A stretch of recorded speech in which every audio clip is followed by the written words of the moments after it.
So Lambert House exists to provide primarily social support for LGBT youth who often feel isolated, both in their families and in their schools, the two places where young people before college spend most of their waking hours. LGBT youth are often harassed, made fun of, bullied. They're often not well accepted in their own families, and even in families that are highly supportive, the parents recognize that the youth are often very lonely because there aren't a lot of other LGBT youth who are out.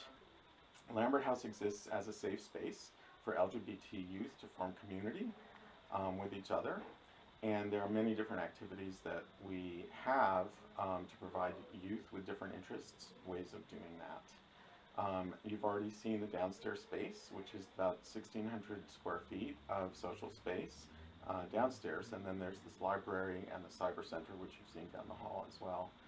I mean, what's at stake basically is the healthy development of young people that are LGBT. So for LGBT youth, they often are afraid legitimately of violence or of disapproval from their peers. And so they often feel afraid to come out, they feel socially isolated, or even if they are out, they're not always well accepted. And even if they're well accepted amongst their peers, then they're often sort of the poster child for gay youth. So people are always asking them questions, and not everybody wants to be in that sort of activist role 24/7. So for a variety of reasons, LGBT youth find themselves often feeling isolated psychologically. Accepting parents, it could be anything from simply telling them that parents telling the youth they don't like them being LGBT, or they're going to hell. Oftentimes there are religious objections to homosexuality or alternative gender identities, all the way to being kicked out or even being physically harmed by their own family. So LGBT youth have high rates of suicide attempts and high rates of completed suicide. They have higher rates of alcoholism and chemical dependency than their non-LGBT peers. They have higher rates of depression than non-LGBT youth, higher rates of smoking tobacco, higher rates of risk-taking behaviors, which could include sexual risk-taking. It could include doing things like driving under the influence or getting into a car with somebody else who's driving under the influence. And there's a whole constellation of risks that LGBT youth face disproportionately when compared with non-LGBT youth. And social support from peers who are accepting and adults who are accepting is the primary preventive factor for the entire constellation of risks that LGBT youth face. So Lambert House provides that social support as a prevention for the entire constellation of risks. So by having peers that they can be friends with and feel normal around, and having adults in the form of our volunteers and staff who they can look up to, who serve as role models and mentors, is preventive for all of those risks. To address those risks, has a pool of between 60 and 70 volunteers a week who range in age from 23 to 89, the oldest is 89 at present, most but not all of whom are LGBT themselves.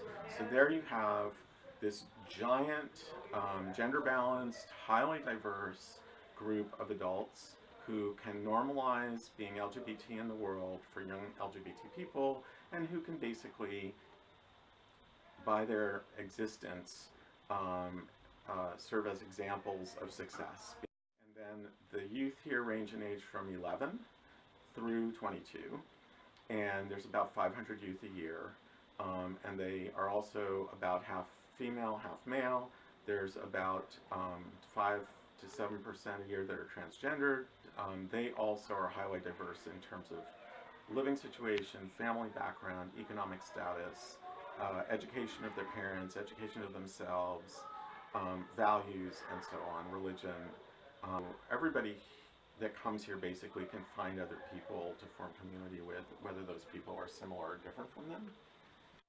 So, how do you think change occurs on a more larger scale, perhaps like statewide or like nationwide or even worldwide? And then how do you address the difference in power and diversity and like with other issues such as race and gender and economic status? Lambert House, by its nature, is a social justice organization, a social equity organization. It exists, obviously, to support a disenfranchised, underpowered group of people whose voices often are not heard, both because they're young and also because they're LGBT. One of the ways that we change the world on queer issues is by having a place like this. There are only about 24 LGBT youth organizations in the world that are self-sustaining, standalone organizations like Lambert House. There are many, many more LGBT youth programs that are operated within the umbrella of a larger organization. But standalone, self-sustaining LGBT youth organizations are quite a rare phenomenon. So we're fortunate to have one here in Seattle. They give visibility and voice to LGBT young people. As I've already discussed, they give them a place to congregate and form a community of their own. LGBT youth organizations and programs are typically the only place in young LGBT people's lives where they are the majority and they are the norm. Change the world by changing hearts and minds for LGBT people who are invisible largely to each other because we're not identifiable by external characteristics. Having places where we congregate is very empowering. It empowers us individually, and that helps to enable us to come out in other places in the world, and that is world-changing. So the biggest thing that LGBT people have done to expand our civil rights is by being out and by being known to non-LGBT people, and then gradually being accepted by them. Civil rights for LGBT people are still unequal, even within the United States. Their employment protections, for example, do not exist in, I think, 20 states still, which means that in 20 states within the 50 states of the US, it's still legal to fire someone because you think they're LGBT. We have no federal law protecting us from employment discrimination. We have no federal law protecting us from discrimination in housing, whether it's rental housing or purchasing housing. We have no federal law protecting us from public accommodations discrimination, for instance, being thrown out of a restaurant because it's two women sitting together holding hands. So these are things that we still need to continue working on. Locally, some areas like Seattle have been leaders in passing non-discrimination ordinances that include LGBT people. Seattle passed its ordinances in 1973, and we have, or not in the 1970s, starting in 1973, and we have tweaked them to improve them and refine them and upgrade them over the years. Depending on where you live in the United States, conditions for LGBT people vary a great deal, and for LGBT youth, they vary even in the Seattle region. If you're inside Seattle, it's a very progressive place, but even within different neighborhoods in Seattle, the level of acceptance for LGBT youth varies a great deal, and we hear that from the youth that come here because we serve youth from all over the city, all over King County, and about 6% of the youth that we serve come from outside. Of course, we have battles that you may or may not be familiar with overseas in countries. For instance, there are a number of North African countries where LGBT people are put to death just for existing. And this is not only in law, but it's actually practice. So worldwide, there's more than enough work to do for the rest of my life and long beyond. So one of the first things that we recognize at Lambert House is that LGBT youth are very diverse. They're not all white, they're not all wealthy, they're not all poor, they're not all people of color, they're not all male, they're not all female. It's highly diverse. At Lambert House, we've been particularly successful in creating a culture that lives up to our ideals and our mission of being inclusive of people who are different. 60% of the youth that come to Lambert House are youth of color. Now, that's including all youth of color. I'm not talking only about African American youth. African American youth are represented at Lambert House. They're about 28% of the youth that we see. According to Census 2010, African Americans are 7.9% of Seattle. There are changes happening in the Black community. There are Black leaders who have been speaking out for some time about the need to be inclusive of LGBT Black people and to be able to talk about LGBT issues in the Black community. But overall, the African American community is very invested in certain forms of Christianity that are highly homophobic. And it's not only the African American community. Immigrant communities, depending on where they're from, often are highly religious and also engaged in religion that is highly homophobic. The consequence is that Lambert House serves, the youth that we serve are 60% youth of color. Another example, I think that's a really interesting one amongst LGBT activists like me, is the issue of presuming that we are all liberal Democrats. I'm a liberal Democrat. I've always been a liberal Democrat. I'm a progressive. But I am emphatic that there has to be space here at Lambert House for youth voices and volunteer voices, adult voices, who do not share those particular politics. So how did the Lambert House come into being, and how does it manage and make decisions? So Lambert House was founded by Bob Deisher. He was a pediatrician, and he was the director of what is now called the Center for Human Development at the University of Washington.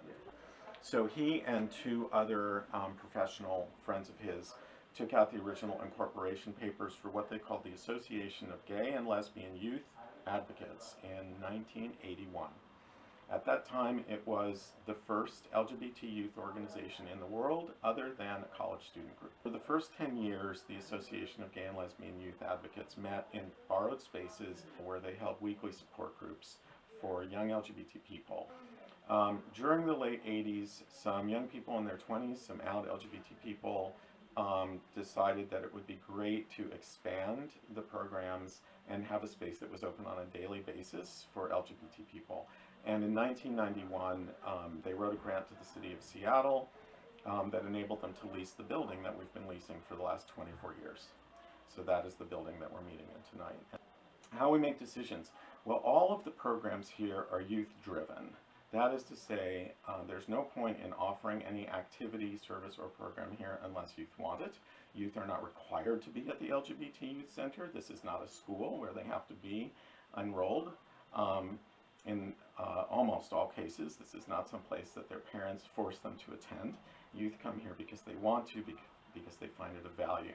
So all of the activities and projects and programs are ones that youth have asked for and sought over the years. And then within that, all of them being youth-driven, there are some that are youth-led. There have been as many as 7 events a year in some years, and the youth can move the events around, change them, choose different events, and often have done so. Decisions are made kind of collaboratively, but all of the programs really are driven, and many of them are actually led by youth. So how can the people watching this perhaps get involved if they're interested in your organization? Well, you can come to Lambert House. We're totally welcoming of allies. You can volunteer, whether you're LGBT or not. You could volunteer on putting on some of our youth events. We've had some wonderful teams of non-LGBT folks, for instance, who have done internships here as a team. We've had some AmeriCorps groups who have come, 25 youth, to help put on one of our events for LGBT youth. Their only caveat was that they get to participate in the dance that they were putting on. And of course that was wonderful because they're there as allies. You can always raise funds. Lambert House does not receive federal funds because historically it's been too controversial for an LGBT youth center to get federal money. It has never received any state funds either for the same reason. We have received most years since 1991 some support from the city of Seattle, which tends to be more progressive politically than the state as a whole and most of the country. Most of our money comes from individuals. Most of it actually comes from LGBT adults who wish that there had been a place like this when they were young. But we've also had college student groups and even high school student groups do fundraisers to help raise money. There are sometimes opportunities to donate books, for instance, to this collection. We do have a clothing bank for homeless and low-income youth, but we only accept new clothes. The main reason being that the basement gets filled too quickly and we can't manage the amount of stuff that we get donated. But winter clothes especially are useful. Hats, gloves, jackets, sweaters, fleece jackets, socks, warm pants, and also clothes that people can use for interviews because they don't always have dress clothes. That was excellent. Yeah.